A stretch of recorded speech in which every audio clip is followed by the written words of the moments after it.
Hi, அனைத்து நண்பர்களுக்கும் வணக்கம். இன்றைக்கி நம்ம கிளாஸில் என்ன பார்க்க போகிறோம்னா சைக்காலஜியில் 30 கொஸ்டின் வரும். அந்த 30 கொஸ்டினுக்கு என்னென்ன டாப்பிக்கு, அந்த ஒவ்வொரு டாப்பிக்கும் ஒவ்வொரு டாபிக் வைஸ் பார்த்து ஒரு டாப்பிக்கில் வந்து ஒரு 10 கொஸ்டின், அந்த 10 கொஸ்டின் வந்து எப்படி நம்ம கொஸ்டின் வந்து அட்டன் பண்ணுறது, எப்படிலாம் ஆப்ஷன் வச்சுருக்காங்க, எப்படி அதனுடைய டீட்டெயில்ஸ் தான் இன்றைக்கி பார்க்க போகிறோம்.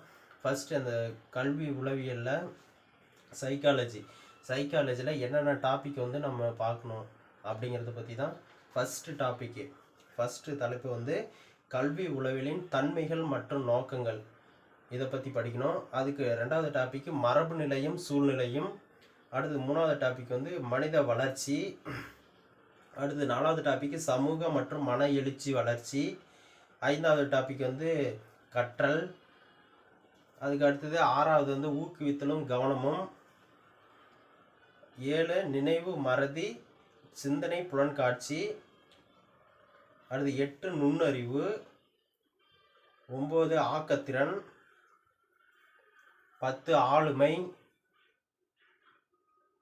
11 மனநலம். 12 தனியால் வேறுபாடு மற்றும் சிறப்பு இயல்பு குழந்தைகள். 13 வழிகாட்டல் மற்றும் அறிவுரை பகிர்தல். மறுபடியும் ஒரு டைம் சொல்கிறேன், நோட் பண்ணிக்கிங்க. நோட் பண்ணுறவங்களாம் கல்வி உளவியலின் தன்மைகள் மற்றும் நோக்கங்கள். 2 வந்து மரபு நிலையும் சூழ்நிலையும். 3 மனித வளர்ச்சி. 4 சமூக மற்றும் மன எழுச்சி வளர்ச்சி. 5 கற்றல். 6 ஊக்குவித்தலும் கவனமும். 7 நினைவு மறதி சிந்தனை புலன்காட்சி. 8 நுண்ணறிவு. 9 ஆக்கத்திறன். 10 ஆளுமை. 11 மனநலம். 12 தனியால் வேறுபாடு மற்றும் சிறப்பு இயல்பு குழந்தைகள். 13 வழிகாட்டல் மற்றும் அறிவுரை பகிர்தல். ஓகே, இந்த டாப்பிக்கில் நம்ம வந்து எல்லாம் ஓரளவுக்கு நம்ம படிச்சிட்டாவே ஓரளவுக்கு அந்த 30 கொஸ்டினுக்கு உண்டான ஆன்சர் வந்து நம்ம கெஸ் பண்ணிடலாம். அப்படி தான் இருக்கும் கொஸ்டின்.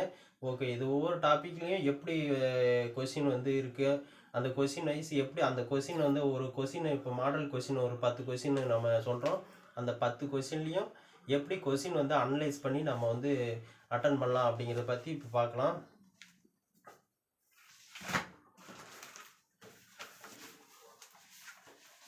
ஓகே, ஃபஸ்ட்டு கொஸ்டின், இது ஒரு மாடல் கொஸ்டின் தான். இந்த கொஸ்டினுக்கு வந்து எப்படி நம்ம வந்து ஆப்ஷன்ஸ் வந்து செலக்ட் பண்ணியிருக்கிறாங்க, அந்த ஆப்ஷனை வந்து எப்படி நம்ம செலக்ட் பண்ணுறது அப்படிங்கிறத பற்றி தான் பார்க்க போகிறோம். ஃபஸ்ட்டு வந்து கல்வி உளவியல் என்பது அப்படிங்கிறது கொஸ்டின். இதுக்கு ஆப்ஷன் எப்படி கொடுத்துருக்குறாங்க அப்படின்னா, மனித நடத்தை பற்றிய உளவியல் ஏ ஆப்ஷன். பி ஆப்ஷன் வந்து கல்வி மூலம் மனித நடத்தையை மாற்றி அமைப்பது. மூணாவது ஆப்ஷனு சி ஆப்ஷனு கல்வியின் மூலம் உளவியல் தன்மையை வெளிப்படுத்துதல். நாலாவது ஆப்ஷன் வந்து மேற்கூறிய அனைத்தும். கல்வி உளவியல் என்பது அப்படின்னா மனித நடத்தையை பற்றி அறியறது தான் கல்வி உளவியல். அடுத்து கல்வி மூலம் மனித நடத்தையை பற்றி அறியறதும் கல்வி உளவியல் தான். அடுத்து கல்வியின் மூலம் உளவியல் தன்மையை வெளிப்படுத்துவது, அது வந்து கல்வி உளவியல் தான். அப்போ டி ஆப்ஷன் மேற்கூறிய அனைத்தும். அதாவது கல்வி உளவியல் அப்படின்னா என்னன்னா மனித நடத்தையை பற்றியும் படிக்கணும், கல்வியின் மூலம் மனித நடத்தையை வந்து எப்படி மாற்றி அமைக்கிறது, அதுக்கடுத்து கல்வியின் மூலம் உளவியலின் தன்மை அறியறது, இது எல்லாமே கல்வி உளவியலில் நம்ம படிக்கிறோம். அப்போ மேற்கூறிய அனைத்துமே வந்து இதுதான் ஆன்சரு ஃபஸ்ட்டு கொஸ்டினுக்கு. அடுத்து பார்த்தீங்கன்னா கல்வி உளவியல் வரம்பு அப்படின்னு கேட்டிருக்காங்க கொஸ்டின். இதில் பார்த்தீங்கன்னா கல்வி உளவியல் வரம்பு என்னென்ன அப்படின்னா ஆப்ஷன் கொடுத்துருக்காங்க. ஏ ஆப்ஷன் வந்து மாணவர் சார்ந்தது. அடுத்தது ஆசிரியர் சார்ந்தது பி ஆப்ஷனு. சி ஆப்ஷன் வந்து கற்றல் மற்றும் கற்பித்தல் சார்ந்தது. டி ஆப்ஷனு மேற்கூறிய அனைத்தும். இதில் பார்த்தீங்கன்னா கல்வி உளவியல் வரம்பு எப்படின்னா மாணவர் சார்ந்ததும் இருக்கும், ஆசிரியர் சார்ந்தும் இருக்கும், வகுப்பறையில் கற்றல் கற்பித்தல் சார்ந்ததும் இருக்கும். நம்ம உளவியல் எதுக்கு படிக்கிறோம் அப்படின்னாவே குழந்தைகளுடைய நடத்தை, மாணவரை எப்படி ஆசிரியர் வந்து நடத்தணும், கற்றல் கற்பித்தல் செயல்முறை எப்படி இருக்கணும், மாணவர்களுடைய நடத்தை, அதாவது ஒவ்வொரு ஏஜுக்கும் எப்படி மாணவனுடைய மென்டாலிட்டி எப்படி இருக்கும், அவனை எப்படி வழி நடத்தணும் அப்படிங்கிறத பற்றி படிக்கிறது தான் கல்வி உளவியல். இந்த கல்வி உளவியல் வரம்பு அப்படிங்கிறது பார்த்தீங்கன்னா மாணவரை சார்ந்து இருக்கும், ஆசிரியர் சார்ந்து இருக்கும், வகுப்பறையில் கற்றல் கற்பித்தல் சார்ந்தது இருக்கும். அப்போ டி ஆப்ஷன் மேற்கூறிய அனைத்தும். அதுக்கு அடுத்த கொஸ்டின் பார்த்தீங்கன்னா மனிதனின் அறிவு வளர்ச்சிக்கு முக்கிய காரணி. மனிதனின் அறிவு வளர்ச்சிக்கு முக்கிய காரணினா ஏன்னா நம்மளுக்கே தெரியும். அதாவது அவங்க அப்பா அம்மா மரபு. அவங்க அப்பா அம்மா நல்ல டேலண்டாக இருந்தால் அடுத்த ஜெனரேஷனுக்கு பிறக்கிற குழந்தையும் பார்த்தீங்கன்னா நல்லா அறிவு சார்ந்து இருக்கு அப்படின்னு சொல்லுவாங்க. ஃபர்ஸ்ட் ஆப்ஷன் என்ன கொடுத்துருக்காங்கன்னா மரபு. ரெண்டாவது வந்து சுற்றுப்புற சூழல், அதாவது அவங்க ஃபேமிலி பேக்ரவுண்டு, அதை வச்சு வந்து கல்வி வந்து அறிவு வளர்ச்சி வந்து டெவலப் ஆகும் அப்படிங்கிறாங்க. அடுத்தது மேற்கூறிய இரண்டும் சி ஆப்ஷனு. டி ஆப்ஷன் வந்து மேற்கூறிய எதுவும் இல்லை அப்படின்னு கொடுத்துருக்காங்க. ஃபர்ஸ்ட் ஆப்ஷன் வந்து ஏ வந்து மரபு, ரெண்டாவது சுற்றுப்புற சூழல், மூணாவது ஆப்ஷன் வந்து மேற்கூறிய இரண்டும், டி ஆப்ஷன் பார்த்தீங்கன்னா மேற்கூறிய எதுவும் இல்லை அப்படின்னு கொடுத்துருக்குறாங்க. இதில் பார்த்தீங்கன்னா ஒரு மனிதனின் அறிவு வளர்ச்சி முக்கிய காரணம் என்னன்னா அவங்களுடைய மரபு, ஜெனட்டிக் மரபு சார்ந்தும் இருக்கும், சுற்றுப்புற சூழல் அதனை சார்ந்து இருக்கும். இப்போ நல்லா ஒரு டவுனில் இருக்கிற பையன் வந்து நல்லா அவங்க நிறைய டவுனில் இருக்கிற நல்லா நியூஸ் பேப்பர் அது இதுன்னு நிறைய டெவலப்மெண்ட்டாக இருப்பான். அதே ஒரு வில்லேஜில் இருக்கிற ஸ்டூடெண்ட்ஸ் பார்த்தீங்கன்னா அதனுடைய வெளி விவரங்கள் கொஞ்சம் தெரியாமல் இருப்பான். இதுதான் வந்து சுற்றுப்புற சூழல் அப்படிங்கிறது. அப்போ மரபு அதை அவங்க வில்லேஜில் இருக்கிறதுனாலயே வந்து அவன் படிக்க மாட்டான்னு இல்லை, அவங்க மரபு நல்லா ஜெனட்டிக், அவங்க அப்பா அம்மா நல்லா படிச்சிருந்து நல்ல ஒரு அந்த இதாக இருந்ததுன்னா, அந்த ஜெனட்டிக் நல்லா இருந்ததுன்னா நல்லா அந்த மரபும் சூழ்நிலையும் தான் ஒருத்தனுடைய அறிவு வளர்ச்சிக்கு வந்து முக்கிய காரணி அப்படின்னு சொல்கிறாங்க. அப்போ சி ஆப்ஷன் மேற்கூறிய இரண்டும். ஓகேங்களா. அடுத்தது பார்த்தீங்கன்னா மனிதனின் அறிவு வளர்ச்சியில் முக்கிய பங்கு கொண்டதான காரணி. அடுத்து அதாவது மேலே நம்ம சொன்னோம் இல்லையா, அதே கொஸ்டின் தான் இதுவும், அதே ஓரியன்டான கொஸ்டின் தான். மனிதனின் அறிவு வளர்ச்சியில் முக்கிய பங்கு வகிக்கும் காரணிகள் குடும்ப சூழ்நிலை, பள்ளி சூழ்நிலை, அருகாமை, அனைத்தும் அப்படின்னு கொடுத்துருக்காங்க.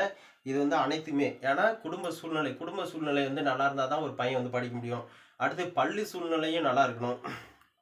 அடுத்தது வந்து இப்போ குழந்தைங்க வந்து சி ஆப்ஷன் அருகாமைன்னு கொடுத்துருக்குறாங்க. அடுத்து டி ஆப்ஷன் அனைத்தும்னு கொடுத்துருக்காங்க. அனைத்தும் தான் இதுக்கு ஆன்சர். எப்படின்னா குடும்ப சூழ்நிலையும் நல்லா இருக்கணும், அவனுக்கு பள்ளி சூழ்நிலையும் நல்லா இருக்கணும், ஸ்கூலும் போயிட்டு வரதுக்கு பக்கமாக இருக்கணும். அது ரொம்ப டிஸ்டன்ஸில் இருந்தால் பையன் போயிட்டு வரதுக்கே ரொம்ப டயர்ட் ஆயிடுவான். அதனால் வந்து அருகாமையிலையும் இருக்கணும் பள்ளி. ஓகேவா. இப்போ இது ஆப்ஷன் வந்து டி ஆப்ஷனு. அதுக்கு அடுத்தது பார்த்தீங்கன்னா ஒரு குழந்தையின் அறிவு வளர்ச்சியை நிர்ணயிக்கும் முக்கிய பள்ளி சூழல் எது அப்படின்னா இது ஆப்ஷன் கொடுத்துருக்காங்க. பாடத்திட்டம், ஒழுக்கம், பாடத்திட்டம் சம்மந்தப்பட்டவை, மேற்கூறிய அனைத்துன்னு கொடுத்துருக்காங்க. இதுவும் மேற்கூறியும் அனைத்தும். ஏன்னா அறிவு வளர்ச்சியில் வந்து பள்ளி சூழலை பொறுத்த வரைக்கும் பாடத்திட்டம், ஒழுக்கம், பாடத்திட்டம் சம்மந்தப்பட்ட இது எல்லாமே வந்து அவனை வந்து அறிவு வளர்ச்சிக்கு முக்கிய பங்கு வகிக்கும். அதுக்கு அடுத்தது பார்த்தீங்கன்னா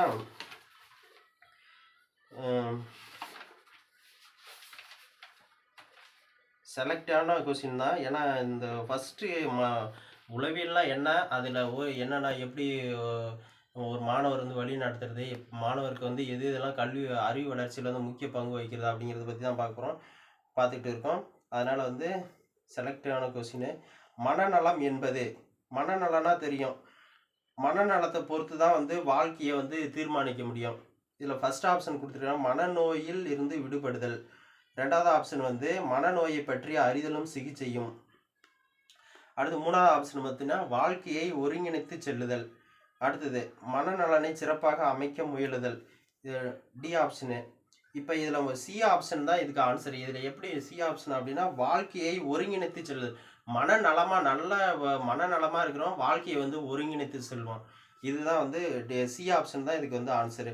அடுத்தது வந்து குழந்தைகளை வந்து கிளாஸ் ரூமில் வந்து மீத்திறனால நல்லா டேலண்டாக படிப்பாங்க. அவங்களுக்கு ஈவு என்ன அப்படின்னு கேட்டிருக்கிறாங்க. மீத்திறன் மிக்கவர்களின் நுண்ணறிவு ஈவு பார்த்தீங்கன்னா 120+ இருக்கும். 120க்கும் மேலே இருக்கும் மீத்திறன் மிக்கவர்களின் நுண்ணறிவு ஈவு. இதுக்கு அடிக்கடி கேட்டுகிட்டே இருக்கிற கொஸ்டின்.